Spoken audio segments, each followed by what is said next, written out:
Anem a conèixer Austràlia i l'anem a recórrer pam a pam, així que anem a fer ara un xicotet tast i de seguida arrenquem una secció de categoria i viatgera. Avui, a Punt Directe vos acosta a Austràlia.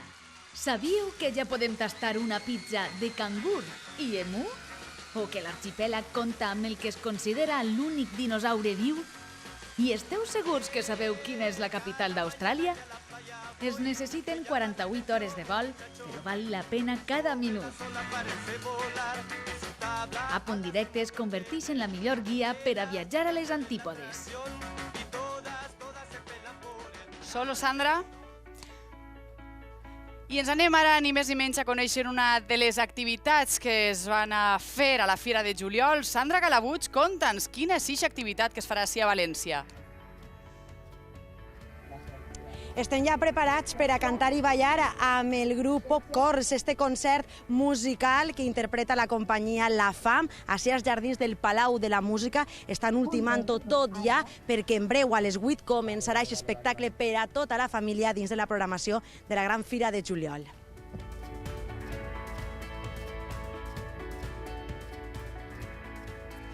I també visitem Pego, on esta vesprada es celebrarà el tradicional repartiment de la murta. Pere Conca, conta'ns com va la cosa ara mateix. Bona vesprada, companya. Ja ha començat el repartiment de la murta perquè a les 9 de la nit és la Santa Processó del Santíssim Ecce-Homo, el patró de la localitat.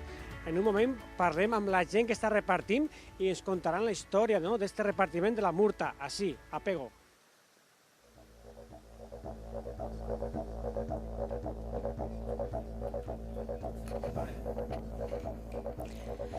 I si encara no tenen massa clar on volen pegar a fugir aquest estiu, perquè encara estan pensant-se quin és el destí que volen fer, bé, no patisquen, perquè així a Punt Directe versió d'estiu els anem a proposar un muntó de destins, perquè anem a tindre una secció viatgera. I avui l'arrencarem amb una convidada que tenim de categoria així al meu costat. Ella és Clara Estrems, de les Sandales d'Ulisses. Escolta, eres una viatgera de peus a cap. Jo sempre dic que depèn amb qui el compares, però m'agrada viatjar, això està clar. Austràlia. Austràlia ha sigut un dels teus destins. Conta'ns per què has anat a Austràlia, què t'ha apassionat d'esta destinació. Sempre he pensat que era molt cara, que estava molt lluny, i de sobte vaig veure una oferta i vaig dir, vaig començar a investigar, i vaig veure que no era tan car, i no era tan car fer el puzzle, també depèn del que es compare, i tenia molta il·lusió per veure els animals australians en llibertat. Què és realment, Clara, el que hem de saber abans d'anar a Austràlia? Perquè, clar, és un viatge que no tot el món diu mira, em vaig a Austràlia com si me n'anara a la platja del Perelló. Saps el que te vull dir? Què és el que hem de tindre en compte? El primer és saber què és el que vols veure tu, perquè és un país continent, és un país molt gran, no tens prou dies com per veure-ho tot, és com si intentares veure Europa en un parell de setmanes, i has de fer una selecció, què és el que t'agradaria veure, i un poc de la cultura, entendre un poc la situació i la cultura del país, i que com és un país tan gran, en un lloc a lo millor és hivern, però l'altre no, té un clima més tropical al nord, i més hivern o estiu, al contrari, ara per exemple és hivern allà, a la part del sud. Així que un poc depenent de quantes vacances hi pots anar, també l'esmari canvia.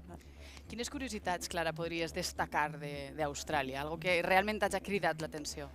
Especialment, sobretot, és com és una illa geogràficament, però també és una illa biològicament, perquè com ha estat en estat d'aïllament durant mil·lennis i segles, els animals és com, alguns d'ells són prehistòrics i semblen com si fossin dinosaures, una evolució dels dinosaures que, clar, a Europa no ha arribat, a Amèrica tampoc, i estan allà, i les plantes el mateix. La vegetació també és molt prehistòrica, n'hi ha animals supercuriosos que només estan allí, a més de tots els animals verinosos que hi ha, però que no és tan perillós com sembla. Pregunta de trivial, Clara. Jo la sé, he de dir-la sí i te contaré per què. Quina és la capital d'Austràlia? Capital d'Austràlia, Canberra. Canberra, ni Melbourne ni Sydney. Atenció, senyores i senyors, no Canberra. Jo sabia que era Canberra, saps per què? Ma mare, jo quan estudiava i tenia els exàmens de geografia, que me costava molt memoritzar, sempre em dia, capital d'Austràlia, Canberra, com tu, filla. I clar, a mi no se m'ha tornat a oblidar mai més. Per què la gent confon aquestes capitals, no? Perquè la veritat és que va ser per un acord entre Melbourne i Sydney, perquè les dues ciutats són superimportants, i van dir, per no barallar-nos, anem a fer una ciutat un poquet a mitjà camí, està més proper d'una que de l'altra, però es va fer a propòsit. És una ciutat que tu la veus a escala i és talment com quadrícules, està feta a propòsit per a que siga la capital. O sigui que no viu moltíssima gent, és una ciutat prou menuda, però institucional.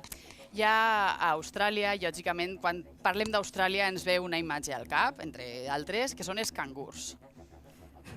Hi ha més cangurs que persones, Clara?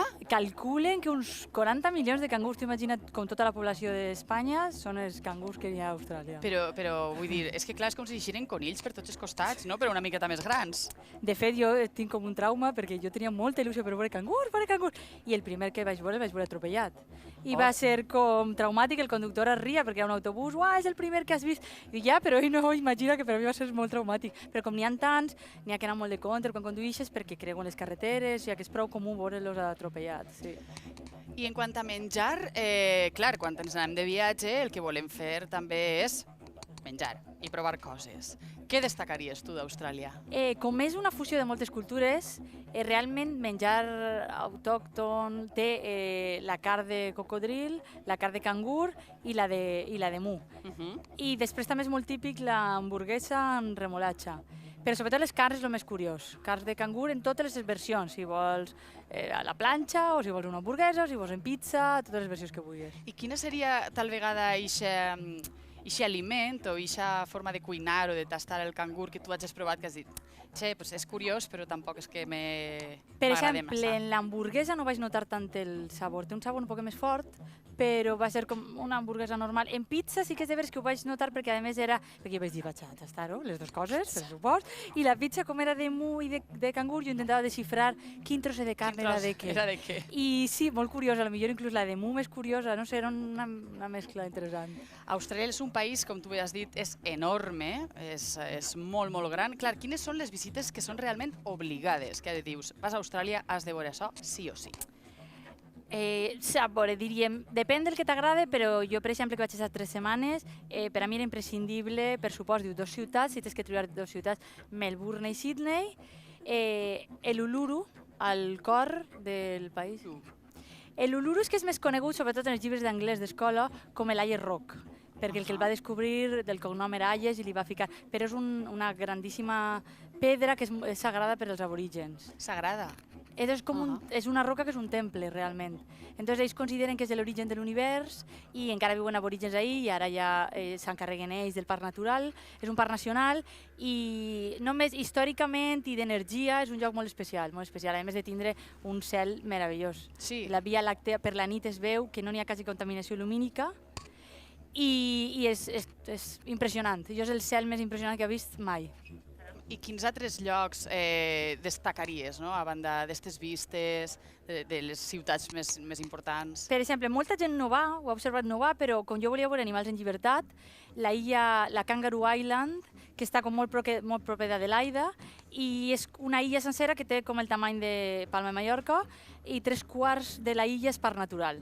Allí pots veure tots els animals que vulguis, australians endèmics en llibertat. I això és molt difícil perquè realment les ciutats estan creixent molt, els koalas estan en perill d'extinció i veure koalas és molt més difícil i allí vas caminant, vas en el cotxe, pares i veus un koala creuar un arbre, un altre koala, un cangur i és molt xulo. A més n'hi ha lleons marins, perquè també és una de les poques zones ahir a Sud-àfrica que els lleons marins paren després d'anar de caça, les foques neozelandeses que creuen de Nova Zelanda, moltíssims animals supercuriosos i totalment en llibertat. Vas a la platja i estan ahí, com si fos la Galápagos d'Austràlia. I què em dius de la barrera de coral? La barrera de coral també és un imprescindible. Per què? Conta'm ahí, quines són les coses a destacar. És únic en el món, però clar, és llarguíssim, són 2.600 quilòmetres en la costa de Queensland. Llavors tens que trobar un punt de partida, depèn d'on vulguis anar. Normalment la ciutat de Cairns és la que té més opcions per agarrar vaixells per a fer la barrera de coral. N'hi ha opcions de fer una excursió d'un dia, però és de veres que la barrera de coral és molt gran. Si fas una excursió d'un dia, fas un poc d'esnorkel, te'n tornes. Jo vaig agarrar un vaixell i 3 dies, pujant i baixant com 5 o 6 vegades al dia fent esnorkel en diferents... Caram, quines ganes d'anar. Què em dius de Sydney? Sydney és una ciutat que jo no m'importaria viure, és una ciutat molt xula.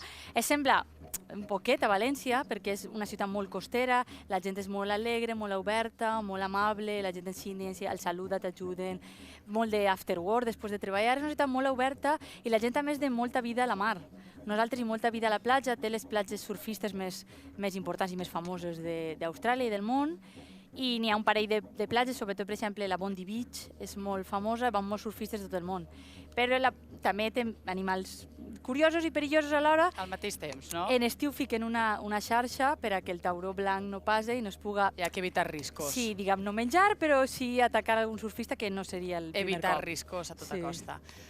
També cal destacar les vistes que hi ha a Sydney, i sobretot tu destaques el cas de les vistes des d'un cementeri. Sí, en la mateixa Bondi Beach, sense eixir de la platja, vas caminant, hi ha un passeig que pots caminar per les roques fins a arribar a un cementeri. A mi m'agrada molt el cementeri, sempre que viatge visito algun, m'agrada moltíssim. Pues no és una cosa que agradeixin molt habitualment, no? Però bueno, veus un poc la cultura, l'evolució històrica, i aquest cementeri té unes vistes, clar, la gent que està allí no veu les vistes, però és com el millor lloc on el poden soterrar perquè té vista a la mar. Inclús veure balenes des d'allí es pot, o sigui que és molt xules les vistes. Tu no saps les dents llargues que m'acabes de fer, Clara, per anar a Austràlia, eh? Jo crec que hauré d'estalviar una miqueta. Moltíssimes gràcies per haver vingut, per haver-nos contat en detall el teu viatge a Austràlia. Recordem que podem seguir-la a través del seu blog, Les Sandàlies d'Ulisses, que té este viatge i molts més per a poder fer una ulladeta a veure què és el que es conta. Moltíssimes gràcies, Clara. Gràcies a vosaltres. Jo vos ho recomane, Les Sandàlies d'Ulisses. Entrar, fussar per ahí una miqueta, a veure quins són eixes destinacions i sobretot començar a estalviar, perquè, vamos, Austràlia és un lloc que para una miqueta lluny, però que, en fi, que podríem intentar estalviar una miqueta per anar, perquè abans, que això se m'ha oblidat dir-ho, però Clara ha fet fins a 11 transbordos en avió. En fi, una bogeria, però que val la pena fer.